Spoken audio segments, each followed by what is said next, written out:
सृष्टि बचपन से ही दिखने में सुंदर नहीं थी, लेकिन अमीर बाप की बेटी सृष्टि पर उसकी माँ जान छिड़कती।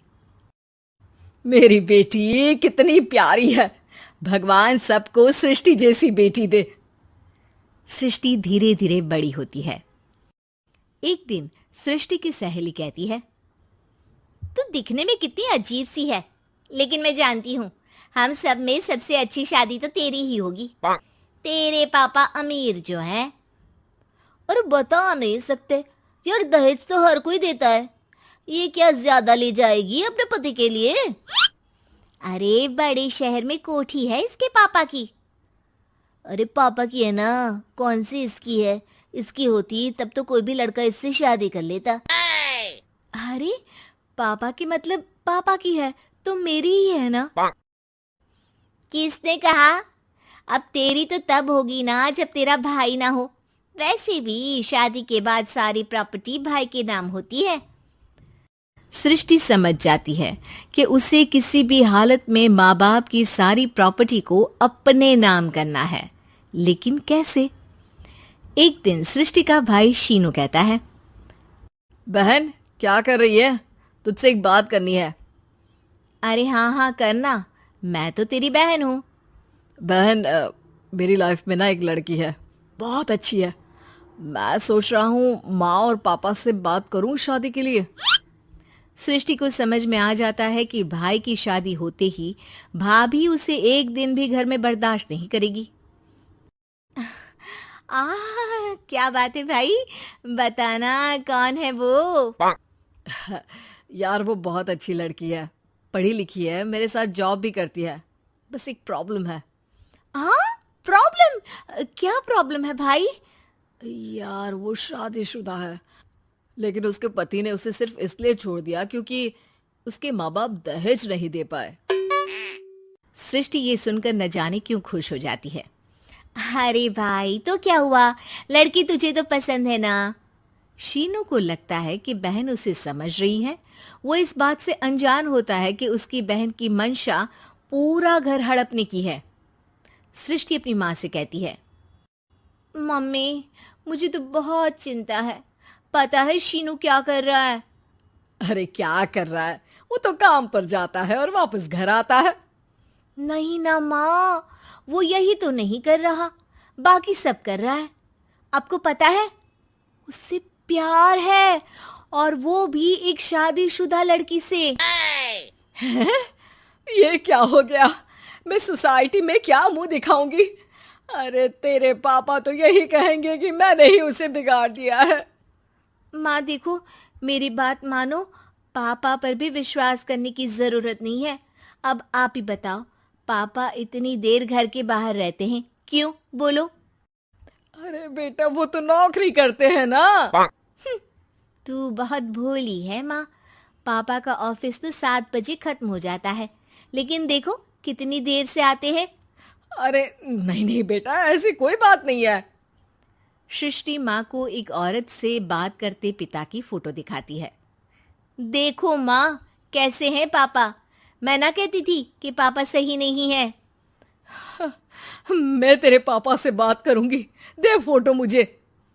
ओ माँ, वो तो डिलीट हो गई। लेकिन चल, तूने तो देख लिया ना। पापा से बाद में बात कर लेना, और हाँ मेरा नाम बिल्कुल मत लेना। हाँ माँ। अब क्या था, सृष्टि के माँ और पिता के बीच झगड़ा होना शुरू हो जाता है। सृष्टि के मन में क्या चल रहा था कोई नहीं जानता था। एक दिन, माँ सृष्टि के लिए एक लड़का देखा है, वो लोग शाम को उसे देखने आने वाले हैं।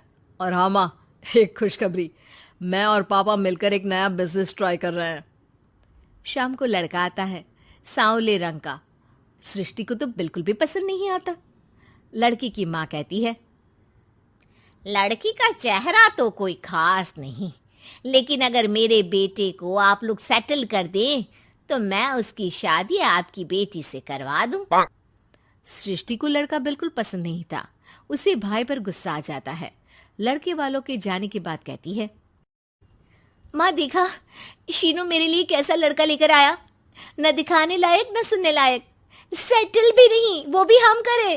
अरे माँ, मैं जानती हूँ ये मेरी शादी किसी भी घर में क्यों करवाना चाहता है। अरे कैसी बात कर रही है बहन, तूने तो देखा ना, लड़के को मैंने ही मना कर दिया तुझसे शादी के लिए।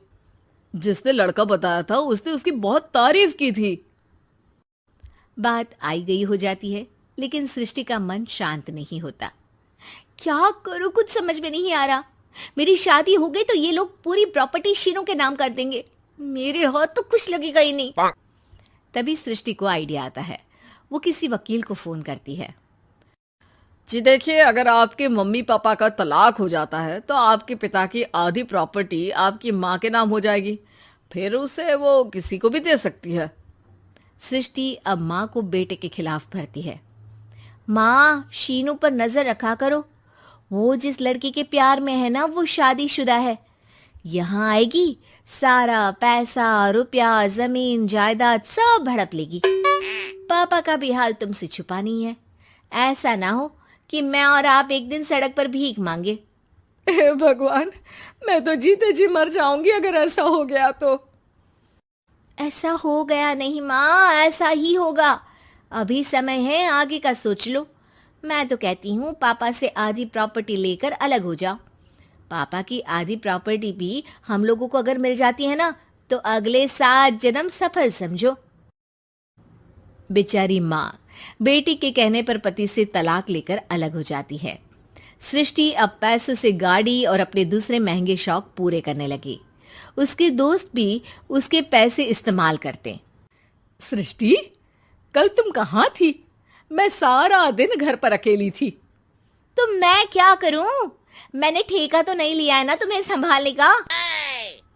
माँ को सृष्टि से ये उम्मीद नहीं थी। वो बैठकर रोने लगती है। वहीं उसका पति यानी कि सृष्टि के पिता आ जाते हैं। मैं जानता था कि तुम्हारा यही हाल होगा, तो आपने मुझे रोका क्यों नहीं? मैं रोकता तो तुम रुकती क्या? सृष्टि के कहने पर तुमने मुझ पर अपने बेटे पर शक किया, लेकिन तुम ये भूल गई कि कैसे हम दोनों ने मिलकर जीवन में इतना सब खड़ा किया। माँ पति के गले लग जाती है। मुझे माफ कर दीजिए, मैंने आपकी कमाई का एक बड़ा हिस्सा गवा दिया। कोई बात नहीं, तुम साथ हो तो मैं ऐसी 7 प्रॉपर्टी खड़ी कर दूंगा। तभी वहां सृष्टि आ जाती है रोते हुए। माँ, मयंक ने मुझे छोड़ दिया।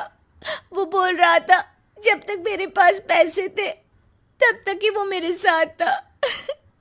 पापा, माँ, मुझे माफ कर दीजिए।